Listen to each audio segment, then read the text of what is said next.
Hello दोस्तों, geo science में स्वागत है। मैं कमलेश कुमार क्लास 12 का फिजिक्स पिछले लेक्चर में देखा होगी हम लोग वेव ऑप्टिक्स का पार्ट पढ़ रहे थे। वहाँ पर आया था हाइगन्स प्रिंसिपल। हाइगन्स प्रिंसिपल के आधार पर हम लोग पढ़े थे वेव फ्रंट। वेव फ्रंट बनता कैसे है, वेव फ्रंट पर जो होगा वेव का डायरेक्शन जो होगा वो कैसा होगा। तो हम लोग पढ़े थे the direction of propagation of wave is perpendicular on the wave front.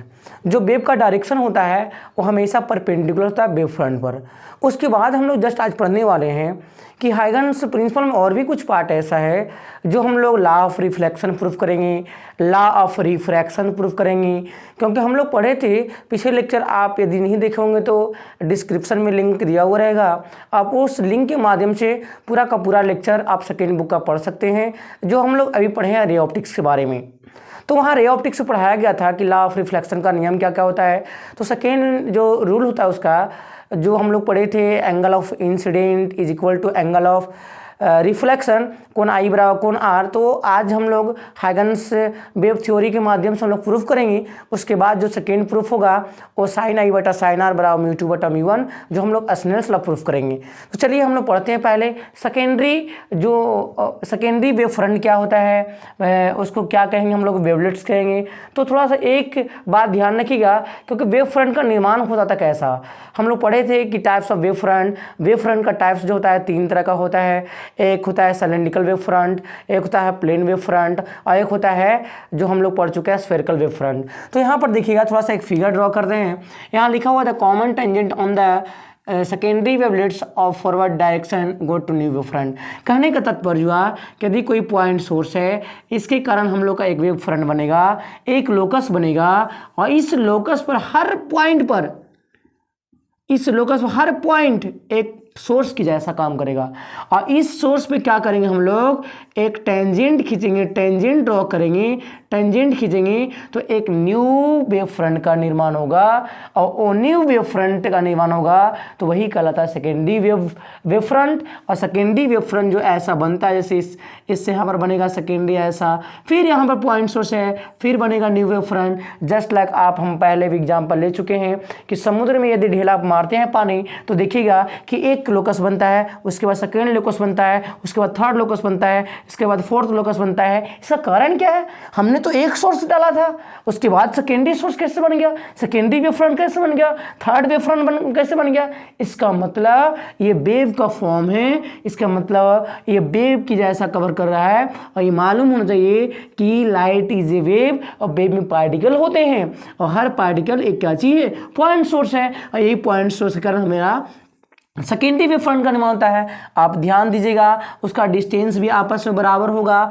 अब डिस्टेंस फार्मूला क्या है, तो हम लोग डिस्टेंस के बारे में लाइट में पढ़ते हैं, तो वो वेवलेंथ होता है। आप लोगों को मालूम होगा स्पीड बराबर होता है स्पीड बराबर होता है डिस्टेंस अपॉन टाइम। तो डिस्टेंस तो हो गया लेमडा, तो लेमडा बराबर v इंटू टी। आप लोग ध्यान दीजिएगा, पिछले वाले लेक्चर में बहुत ज़्यादा फार्मूला डेरिवेशन किया था, उस फार्मूला को अवश्य पढ़िएगा, तभी आप इस वीडियो को अच्छे से समझ पाइएगा।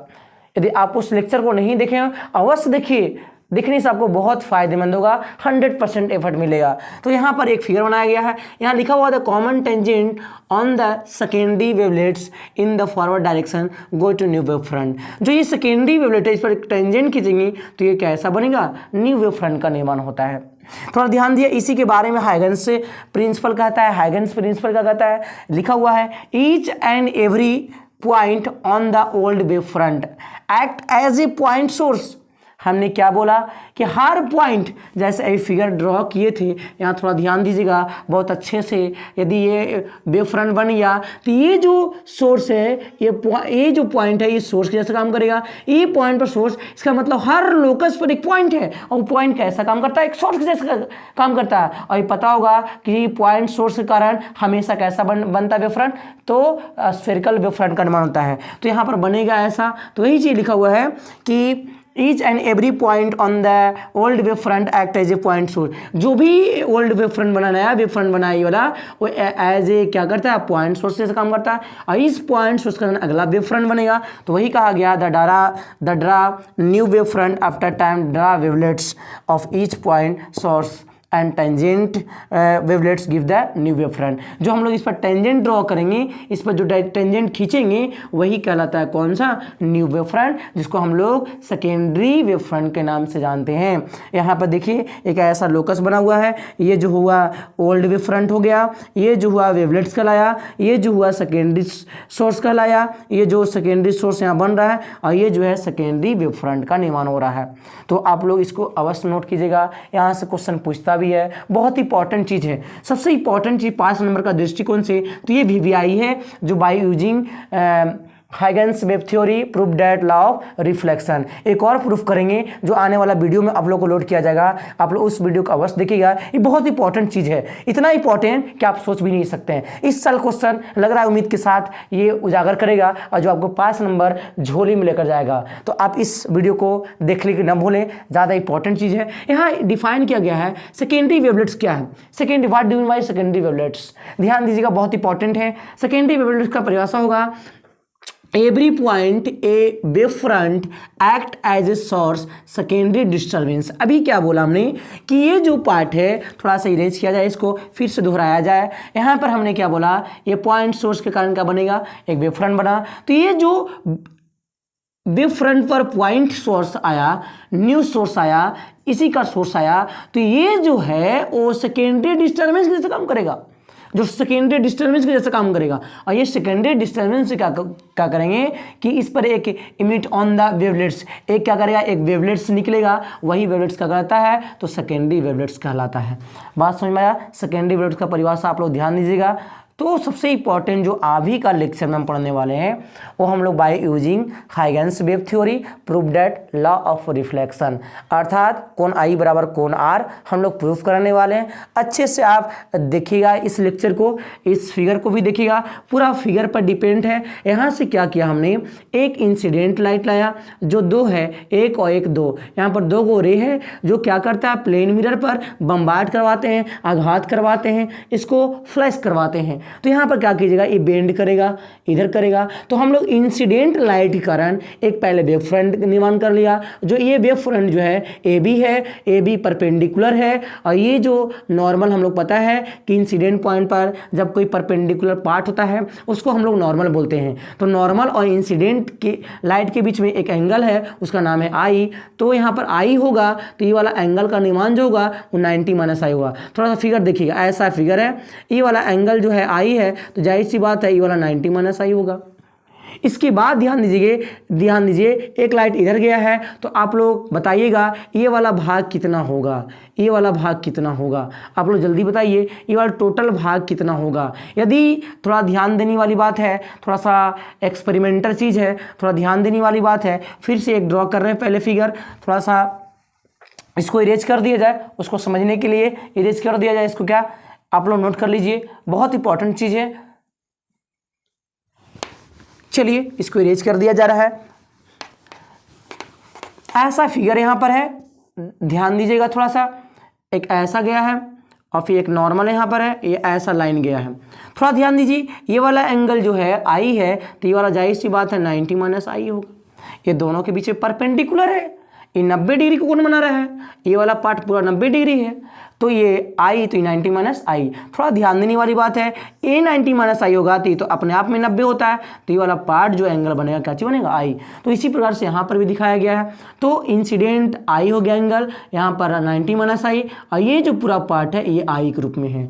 अब रिफ्लेक्टेड रे 1 और 2 गया है, तो ये वाला जो इंसिडेंट, ये जो नॉर्मल है और ये जो रिफ्लेक्टेड रे है, इसके बीच में एंगल बन रहा आर, तो 90 माइनस आर, और ये वाला जो पूरा पार्ट होगा वो आर होगा। आप लोग को क्लास में भी क्लास में भी लेक्चर को पढ़ाया गया था, वहाँ पर आप लोग अच्छे से देखोगे, क्लास को अब्सेंट नहीं किए तो अवश्य ये वीडियो को समझने में ज़्यादा मददगार साबित होगा। तो आप लोग ध्यान दीजिएगा, यहाँ लिखा हुआ कुछ पॉइंट है, लेट 1 और 2 are incident ray and 1 are 2 reflected ray. Incident ray 1 और 2 है, तो जाहिर सी बात है रिफ्लेक्टेड रे भी 1 और 2 होगा, इसमें तो कोई दोहराने वाली बात नहीं। फिर बोला गया है कि if v is velocity of wave, v क्या चाहिए, वेलोसिटी ऑफ वेव है, t is time taken by light के और टाइम टेकन ले रहा है, go to b to c, b to c and a to d। ये काम करेगा।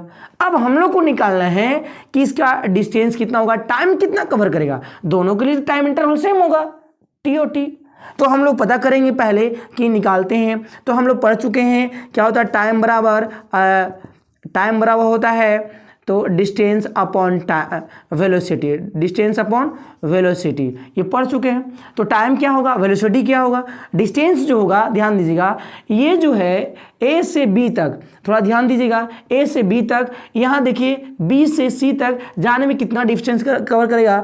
तो हमने टी बराबर लिखा, टी बराबर डिस्टेंस मान लिया बी सी, और इसका वेलोसिटी कितना होगा, भी होगा, क्योंकि एयर से आ रहा है, वैक्यूम से आ रहा है। इसका मतलब क्या हुआ, उसका स्पीड जो होता है 3 × 10⁸ मीटर प्रति सेकेंड होता है। नो चेंज, जब एक मीडियम से दूसरे मीडियम में जाएगा तभी इसका वेलोसिटी चेंज करता है, अन्यथा चेंज नहीं करता है। ये तो पुनः वही मीडियम में आ गया।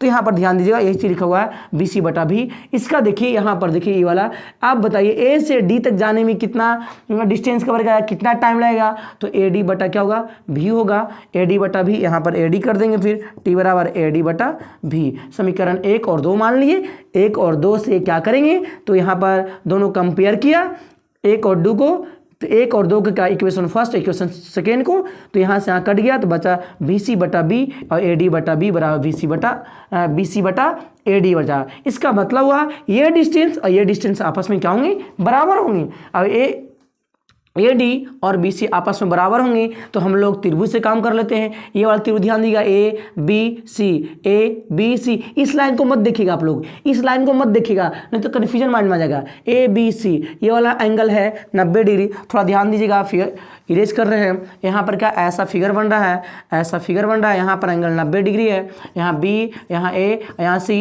यहाँ एंगल का चीज आई है, तो साइन आई बराबर यूज करेंगे, तो होता है पी बटा एच। तो पी कौन होगा, पी कौन होगा, 90 डिग्री वाला सामने होगा, की वाला हुआ है, ये तो हो गया इसका बेस, और इसके सामने वाला ये होगा कर्ण, और ये वाला होगा, ये जो बोलेंगे हम लोग परपेंडिकुलर। तो कहलाएगा यहाँ का चीज है बी सी बटा एच, एच कौन है, तो ए सी है हाइपोटेनियस, तो वही लिखा हुआ है बी सी बटा क्या चीज, ए सी। उसी प्रकार से इस त्रिभुज काम करेंगे, ए डी सी, ध्यान दीजिएगा, ए डी सी। क्या आप लोग को ए बी सी में फर्क बुझाया कुछ, ए बी समझे, फिर से देख लीजिए एक ए बी सी का मतलब ऐसा फिगर है, यहाँ पर 90 डिग्री ऑलरेडी है, यहाँ पर बी है, यहाँ पर ए है, यहाँ सी है, तो जाहिर सी बात सामने वाला जो होगा वो कर्ण कहलाएगा, ये कहलाएगा लंब कहलाएगा, और इसके साथ एंगल बना हुआ है, इसका मतलब ये बी है, ये पी, ये बी और ये एच। तो हम लगाएंगे फार्मूला, तो फार्मूला लगाएंगे साइन आई बराबर, तो क्या होगा, तो P बाई एच होता है, तो P हो गया बी सी और बटा क्या होगा ए सी, बी सी बटा ए सी। आगे काम कर रहे हैं, अगला फिगर से काम कर रहे हैं। अगला फिगर भी ऐसा ही है, यहाँ पर ए है, यहाँ डी है, यहाँ सी है, थोड़ा ध्यान दीजिए, ए डी सी। यहाँ पर ये 90 डिग्री है और ये वाला एंगल जो है आर है, तो हम लोग साइन आर बराबर फॉर्मूला लगाएंगे, तो ये वाला एंगल जो है ये हो गया P, ये हो गया नहीं, ये होगा B, और ये वाला जो एंगल है 90 डिग्री है। थोड़ा ध्यान दीजिएगा, इसके सामने वाला क्या कहलाएगा, इसके सामने वाला कर्ण कहलाएगा, तो ये कर्ण हो गया, सॉरी कर्ण हो गया। और ये वाला क्या कहलाएगा, बी कहलाएगा, ये कहलाएगा पी कहलाएगा, ये बी पी और ये क्या कहलाएगा, एच कहलाएगा। तो ध्यान दीजिएगा 90 डिग्री के सामने वाला एच, जिसके साथ एंगल लगा हुआ है बेस, और उसके सामने वाला क्या कहता है परपेंडिकुलर। तो साइन आर बराबर पी बटा एच होगा, पी का वैल्यू क्या है ए डी और एच का वैल्यू है ए सी। तो यहाँ लिखा हुआ है, थोड़ा ध्यान देने वाली बात है, ये वाला जो है फिर से ध्यान दीजिए, थोड़ा सा डिफरेंट होगा तो मामला बिगड़ जाएगा फिर। तो हम लोग जानते हैं यहाँ पर पहले ऐसा त्रिभुज बन रहा है, ये 90 डिग्री डी ए और सी, ये 90 डिग्री, ये वाला कोण हो गया आर, ठीक है। तो यहाँ पर जो होगा ओ, यहाँ ए हो गया, इसके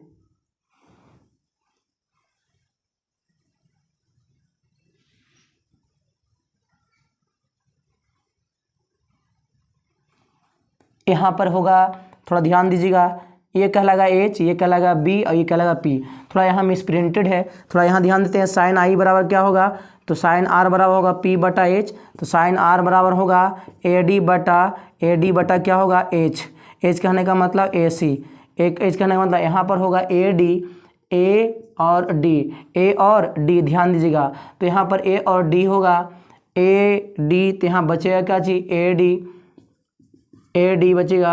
यहाँ पर हल करेंगे तो ए डी होगा, यहाँ पर भी क्या होगा ए डी होगा। हम लोग को मालूम है कि बी सी बराबर ए डी ला चुके हैं, बी सी बराबर क्या ला चुके हैं, ए डी ला चुके हैं।